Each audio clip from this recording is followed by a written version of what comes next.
আচ্ছা দেখো, একটি নতুন রিক্রুটমেন্ট জারি হলো Haryana public service commission. Haryana public service commission 22 নম্বর 1 ব্লক বি সেক্টর 4 পাঁচকুলা।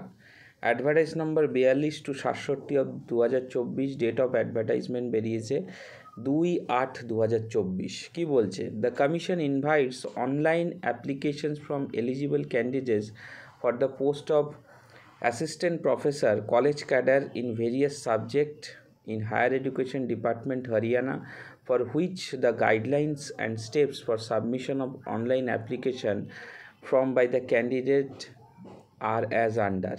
ওকে, তো হরিয়ানা পাবলিক সার্ভিস কমিশনের যে অফিসিয়াল ওয়েবসাইট, সেই অফিসিয়াল ওয়েবসাইটে কিন্তু ইন ডিটেলস নোটিফিকেশানটি জারি হয়ে গেছে। কি বলছে? Candidates have to compulsory register online visiting এই যে HPSC হরিয়ানা পিএসসির যে অফিসিয়াল ওয়েবসাইট আছে, সেখানে গিয়ে লগ ইন আইডি ক্রিয়েট করে যে পদ্ধতি আছে সেই পদ্ধতির মাধ্যমে কিন্তু অ্যাপ্লিকেশন প্রসিডিওর করতে হবে। এটা হচ্ছে ফার্স্ট স্টেপ, অর্থাৎ তোমরা সাইবার ক্যাফে বা নিজেরাও করতে পারো। এবং এটা কি বলে দিয়েছে সেটা আমি বলে দিচ্ছি। সেটা হচ্ছে, দেখো, এই যে ডেট অফ পাবলিকেশান 2 তারিখ, 2রা আগস্ট, ওপেনিং ডেট হবে 7 তারিখ। 7 তারিখে অনলাইন অ্যাপ্লিকেশান এবং লাস্ট ডেট হচ্ছে 27 তারিখ। 27 তারিখ কিন্তু অনলাইন অ্যাপ্লিকেশানের কিন্তু লাস্ট ডেট। তো 27 তারিখের মধ্যে কিন্তু তোমাদের পুরোটা কিন্তু কমপ্লিট করতে হবে। ওকে, এই যে আচ্ছা, পরীক্ষা কবে হবে? আচ্ছা, এই বিষয়ে কিছুটা একটা টেন্টেটিভ কনসেপ্ট তোমাদের দেওয়ার চেষ্টা করব। আগে দেখো, candidates to ensure their eligibility for the post of এই অ্যাসিস্ট্যান্ট প্রফেসরের জন্য কি করতে হবে? Candidates applying for the post should be ensure that they fulfil all eligibility conditions for the post. Their admission to the recruitment process will be purely provisional, subject to satisfying the prescribed eligibility conditions. Mere issuance of e-admit card to the candidate will not imply that his candidature has been finally cleared by the commission. The eligibility of a candidate with reference to the documents submitting by him is accessed only after the candidate has qualified for the interview. তো এখানে in ডিটেলসে বলে দিয়েছে examination যে document সাবমিশনের ক্ষেত্রেই তারপরে কিন্তু যদি কোয়ালিফাই হয় তখন ইন্টারভিউতে ডাকবে। এবং কোথায় অ্যাপ্লাই করতে হবে? অ্যাপ্লাই করতে হবে এইখানে HPSC অর্থাৎ Haryana public service commission .gov.in এ। এখানে কিন্তু অ্যাপ্লিকেশন কিন্তু সাবমিশন করতে হবে। ওকে, এবং কত তারিখের মধ্যে? 27 তারিখ। দেখো, ক্লোজিং ডেট বলে দিয়েছে 27 তারিখ বিকেল 5টার মধ্যে কিন্তু অ্যাপ্লিকেশানটা সাবমিশন করতে হবে। আচ্ছা, ফেসিলেশন এবং কোনো ধরনের যদি তোমাদের ক্ষেত্রে সমস্যা বা অসুবিধার মধ্যে পড়তে হয়, তাহলে 180018000431 এবং হেল্প ডেস্ক হচ্ছে support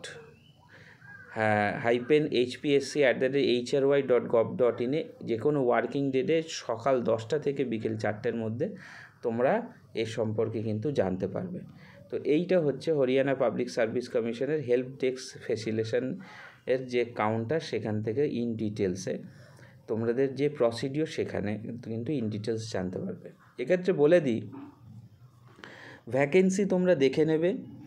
বটানি, chemistry, commerce, computer science, defence studies, economics, English, environmental science, fine arts, geography, Hindi, history, তারপরে হচ্ছে home science, mass communication, music instrumental, music vocal, philosophy, physical education, physics, political science, physiology, Punjabi, Sanskrit, tourism, geology. Total 1273। এইখানের যে total schedule দিয়েছে হচ্ছে কোন মানে category wise তোমাদের কতগুলো সিট আছে। টোটাল যদি জানতে চাও তাহলে এই হচ্ছে টোটাল শিডিউল। প্রায় এখানে 24 অর্থাৎ 2424 জন কিন্তু রিক্রুটমেন্ট হতে চলেছে ইন ডিটেলস যদি তোমরা চিন্তা করো। ওকে, এখানে ইন ডিটেলস ক্যাটাগরি ওয়াইজ সমস্ত কিছু position, general, SC ST OBC সমস্ত কিছু দিয়ে দিয়েছে। অর্থাৎ যারা পুরোপুরি তারা দেখে নেবে।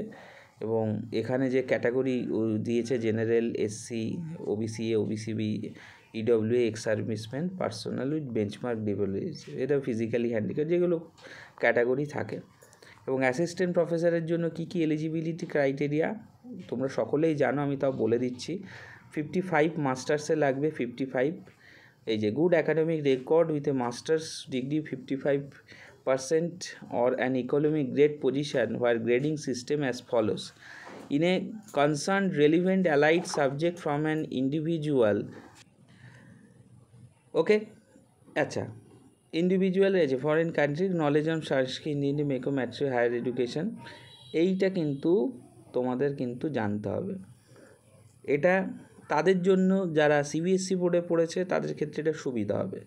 আচ্ছা, তারপরে হচ্ছে নেট সেট যে সমস্ত প্রোগ্রামগুলো রয়েছে পিএইচডির ক্ষেত্রে, সেই সমস্ত কিছু ইন ডিটেলস প্রসিডিওর ভাইবা, তো তোমরা সকলেই জানো এই জিনিসটা নিয়ে আমি আর কিছু বলছি না। তার কারণ হচ্ছে এই জিনিসটা নিয়ে সকলেরই যারা অ্যাসিস্ট্যান্ট প্রফেসরের ইন্টারভিউ দিতে আসে তাদের সমস্ত কিছু কিন্তু ইন ডিটেলসে কিন্তু জানা থাকে।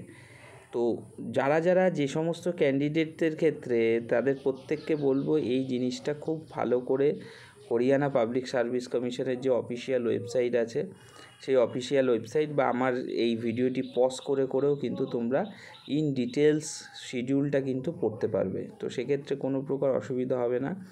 দেখো, আমি যেটা বিশ্বাস করি, গুড অ্যাকাডেমিক রেকর্ডটা এর যে কথাটা বারংবার উল্লেখ করে দেওয়া হয় এটা কিন্তু ভীষণভাবে, কারণ অ্যাকাডেমিক মার্কসের উপর কিন্তু অনেক কিছু নির্ভর করে। হ্যাঁ, অবশ্যই তোমাকে এই এক্সামিনেশনটা পাস করতে হবে, এটাও একটা বিষয়। এবং ওভারঅল তুমি যদি খুব মন দিয়ে প্রিপারেশান নাও এবং খুব মন দিয়ে পড়ো তাহলে কিন্তু হবে। এখানে দেখো কি বলছে, স্ক্রিনিং টেস্ট 100 নম্বরের টোটাল মার্কস, 2 ঘন্টা সময় পাবে, ঠিক আছে। ইকুয়াল মার্কস মানে হচ্ছে 100 নম্বর, টোটাল মার্কস 100 মানে 1 করে প্রত্যেকটা নম্বর বরাদ্দ। আচ্ছা, ইচ কোশ্চেন উইল বি, 5টা কিন্তু অপশান থাকবে, খুব মন দিয়ে 5টা অপশান কিন্তু টাফ, মানে পড়লে ইউপিএসসির মতো মনে হবে, মানে একই রকম লাগবে। আচ্ছা, 0.25 করে ডিডাকশান আছে এবং মানে নেগেটিভ মার্কিং, এবং 1.4 ডিডাক্ট ফ্রম রং অ্যান্সার। এই হচ্ছে এর যে ক্যাটাগরি ওয়াইজ সিস্টেম, সেই সিস্টেম। এবং ইংরেজিতে যে সমস্ত প্রশ্ন হবে সেই প্রশ্নগুলোর মধ্যে যে সাবজেক্টগুলো পড়ছে, botany, computer science, defence studies, environmental science, chemistry, home science, mathematics, physics, zoology. আর ইংলিশ হিন্দি দুটোই পাবে। এই যে commerce, economics, fine arts, mass communication, geography, history, music ও physical education, political science, physiology, philosophy and tourism. তো এইটা হচ্ছে যে মানে স্ক্রিনিং যে টেস্ট, সেই টেস্ট এবং সাবজেক্ট নলেজ টেস্ট 3 ঘন্টা সময়, 3 ঘন্টা সময় 150 নম্বরের পরীক্ষা হবে। এবং এখানে হচ্ছে ইংলিশ মানে তোমার হচ্ছে সাবজেক্ট টেস্ট, মানে তুমি যে সাবজেক্ট, যেমন নেটে আমাদের সাবজেক্টের পরীক্ষা হয় সেই রকম পরীক্ষা কিন্তু তোমরা এখানে দিতে পারবে। ওকে, তো এইখানে যে সমস্ত সাবজেক্টের ইংরেজিতে হবে সেইগুলো বলে দিয়েছে, আর যে সমস্ত বাইল্যাঙ্গুয়ালে হবে সেইগুলো কিন্তু ইন ডিটেলসে বলে দিয়েছে। তো এটা তোমরা আমার এই ভিডিওটি পজ করে করে দেখতে। এবং ইন্টারভিউতে 12.5 মানে যে নম্বর সেটা 12.5% নিয়ে হবে, সেই নম্বরের উপর বেস করেই কিন্তু ইন্টারভিউটা হবে, ঠিক আছে। এবার এখানে পোস্টের জন্য তোমরা, এটা আমি আর ডিটেলসে আলোচনা করছি না, যে এলিজিবিলিটি কন্ডিশন যে কোনো, যে যারা ইন্ডিয়ার যে কোনো প্রান্তে, নেপাল বা ভুটান, তারাও দিতে পারবে। আর টিবিটি অ্যান্ড রিচুয়েজিতে আছে সেইটা আমি আর এখন আলোচনা করছি না, যে কোনো ভারতীয় কিন্তু দিতে পারে, অর্থাৎ যারা অ্যাসিস্ট্যান্ট প্রফেসর তারা কিন্তু তোমরা দিতে পারো। 21 থেকে 42 এবং তারপরে যে এজ রিল্যাক্সেশন থাকে সেটা তোমরা সকলেই জানো, সেই ম্যাক্সিমাম 42, তারপরে এজ রিল্যাক্সেশন বেসিসে কিন্তু তোমরা সকলেই যে ছাড়পত্র হয় সেই ছাড়টা কিন্তু পাবে। তো এই হচ্ছে ইন ডিটেলস শিডিউল, সেই শিডিউলের উপর বেস করে। আচ্ছা, পরীক্ষা দেখো 27 তারিখ বলছে হচ্ছে লাস্ট ডেট, তোমরা আরও 3 মাস ধরে রাখো, তারপর থেকে কিন্তু পরীক্ষা হওয়ার তীব্র সম্ভাবনা থাকে। মোটামুটি ধরে রাখো 3 মাস, আমি এটা কম করে ধরছি, হতে পারে বেশিও হতে পারে। তোমরা যদি অ্যাপ্লাই করতে চাও অবশ্যই যে সমস্ত ক্যান্ডিডেট আছো অ্যাপ্লাই করতে পারো, এমন না যে 27 তারিখে পরে মানে জানুয়ারি এই আগস্ট মাসের পরে তারপরে পরীক্ষা হবে, সেটা না। পরীক্ষার যে শিডিউল, সেই শিডিউল যে গাইডলাইন আছে, সেই গাইডলাইন অনুসারে তোমায় কিন্তু পরীক্ষা কিন্তু ইন শিডিউলে। আমি পুরো নোটিফিকেশানটা ইন ডিটেলস আমি পজ করে করে তোমরা যাতে দেখতে পাও, তাহলে সেই সুযোগটা করে দিচ্ছি, যাতে ইন ডিটেলস কিন্তু নোটিফিকেশানটা তোমরা এখান থেকে দেখতে পাও। আরেকটা কথা, এই পরীক্ষাটা অনেকটাই ধরে রাখো নেট লেভেলের পরীক্ষা। আচ্ছা, এখানে অ্যাপ্লিকেশান ফিস যেটা বলেছে, মেল ক্যান্ডিডেট 1000 টাকা, ব্যাকওয়ার্ড যাই ক্যাটাগরি অফ অল ক্যাটাগরিজ, ঠিক আছে, আদার স্টেট, আর ফিমেল হলে আর SC ST হলে এই যে ওবিসিবি ক্যাটাগরিজ ও হরিয়ানার ক্ষেত্রে 250 টাকা।